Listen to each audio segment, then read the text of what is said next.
నెల్లూరులో రాష్ట్ర వ్యవసాయ శాఖ మంత్రి కాకాని గోవర్ధన్ రెడ్డి ఎన్నికల ప్రచారం నిర్వహించారు. ఈ సందర్భంగా గోవర్ధన్ రెడ్డి మాట్లాడుతూ కరోనా కష్టకాలంలో సర్వేపల్లి నియోజకవర్గంలో 3 కోట్ల రూపాయల విలువైన బియ్యం, వంట నూనె పంపిణీ చేసినట్లు పేర్కొన్నారు. 175 నియోజకవర్గాల్లో ఏ నియోజకవర్గం చేపట్టిన విధంగా సర్వేపల్లిలో ఈ కార్యక్రమాన్ని చేపట్టినట్లు గుర్తు చేశారు. కరోనా సమయంలో సోమిరెడ్డి ప్రజలకు కనిపించకుండా పోయాడని విమర్శించారు. సూర్యుడు తూర్పున ఉదయించి పడమరన అస్తమించడం ఎంత వాస్తవమో వచ్చే ఎన్నికల్లో వైసీపీ గెలవడం, జగన్ మళ్లీ ముఖ్యమంత్రి కావడం అంతే ఖాయమన్నారు. మాజీ మంత్రి సోమిరెడ్డి చంద్రమోహన్ రెడ్డి వల్ల ఎన్నో కుటుంబాలు నాశనం అయ్యాయని ఆరోపించారు.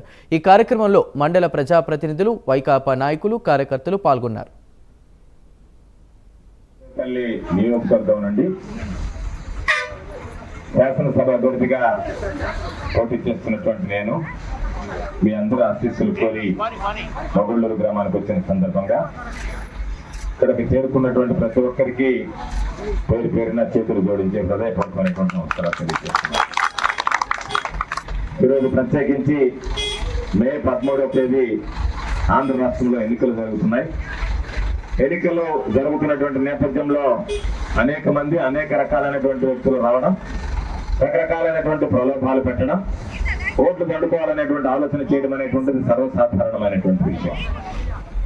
అయితే ఈరోజు మనం అందరం ఆలోచన చేయాల్సింది ఎవరికి ఓటు వేయాలి, ఏ పార్టీకి అండగా నిలవాలి, ఏ పార్టీ వల్ల మన కుటుంబానికి లబ్ధి జరుగుతుంది అనేటువంటిది ఆలోచన చేసి నిర్ణయం తీసుకోవాల్సినటువంటి సమయం అని చెప్పి మీ అందరికీ సందర్భంగా మనం చేస్తున్నాం. ఎందుకంటే ఈరోజు మీ అందరికీ తెలిసినటువంటి విషయం, 2014లో ఎన్నికలు జరిగాయి. 2014 ఎన్నికల్లో చంద్రబాబు నాయుడు గారు తెలుగుదేశం, పవన్ కళ్యాణ్ జనసేన, నరేంద్ర మోడీ బీజేపీ, వీళ్ళు ముగ్గురు కలిసి జతకట్టి మేము ఈ రాష్ట్ర సర్వతోముఖాభివృద్ధికి అన్ని రకాలైనటువంటి అండదండలు అందిస్తామని చెప్పి హామీ ఇవ్వడం, పాపం ప్రజలు నమ్మి ఓట్లు వేయడం జరిగింది. దరిచేరడం లేదు కాబట్టి ఈరోజు రైతులకి గిట్టుబాటు ధర జరిగింది. కాబట్టి వీటన్నిటిని ఒకసారి దృష్టిలో పెట్టుకొని ఎవరు అందుబాటులో ఉంటారో ఒకసారి ఆలోచన చేయండి.